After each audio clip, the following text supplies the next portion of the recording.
Moving to a quiet neighborhood was supposed to be the beginning of a new chapter in Matthew's life. The hectic city life had taken its toll on him over the years, and when the opportunity to work remotely arose, he jumped at the chance to move somewhere peaceful. The neighborhood he found was perfect: tree-lined streets, well-kept houses, and friendly residents. It was exactly what he needed, or so he thought. Matthew moved in during the early fall. The air was crisp, and the golden leaves crunched underfoot as he unpacked his belongings. His house was small but cozy, nestled between two similar homes. The one on his left had been empty for some time, but the house on the right was occupied. Matthew noticed the neighbor the day he arrived. An older man, maybe in his late 60s, was standing on his porch, watching Matthew with a smile. "Welcome to the neighborhood," the man called out as Matthew struggled with a box of books. "Thanks," Matthew replied, setting the box down and wiping the sweat from his brow. He approached the fence separating their yards. "I'm Matthew. Just moved in today." The man nodded. "I figured. I'm Mr. Carter. Been living here a long time." "Nice to meet you, Mr. Carter," Matthew said. "Looks like a quiet place. Exactly what I was looking for."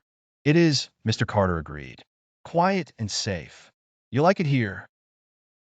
Over the next few weeks, Matthew settled in, his new life taking shape smoothly. His work from home kept him busy during the day, but in the evenings, he'd often see Mr. Carter sitting on his porch or tending to his small garden. They exchanged pleasantries, and eventually, Matthew found himself enjoying the man's company. Mr. Carter had an old-world charm to him, polite, thoughtful, and knowledgeable about the neighborhood's history. One evening, as they sat chatting on their respective porches, Matthew asked, "So, how long have you lived here, Mr. Carter?" Mr. Carter chuckled. "Longer than I can remember. This place hasn't changed much over the years. It's a good neighborhood." Matthew nodded, but something about the response felt off. How could someone not remember how long they had lived in one place? He brushed off the thought, chalking it up to Mr. Carter's age. As the days turned into weeks, Matthew started to notice peculiar things about his neighbor. Despite the cool autumn evenings, Mr. Carter never wore anything warmer than a light sweater. His garden, though small, was always immaculate, with flowers that seemed to bloom regardless of the season. But what really unsettled Matthew was the fact that Mr. Carter always disappeared at night. It started with small observations. Matthew would go out for a late-night walk or run an errand, and Mr. Carter would be gone. At first, he thought nothing of it. Everyone has a life, after all. But then, he began to realize that Mr. Carter never seemed to leave during the day. He was always around during the daylight hours, and by the time the sun set, he would vanish without a trace.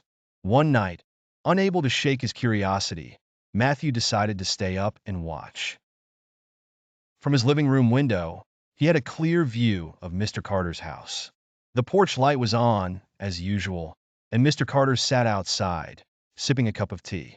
Matthew watched for hours, waiting for something to happen, but nothing did. Then, just after midnight, as Matthew was about to give up, he noticed a shift in the air. The streetlights flickered, and the soft hum of the night seemed to grow quieter. Mr. Carter stood up slowly, placed his cup on the porch railing, and walked toward his front door.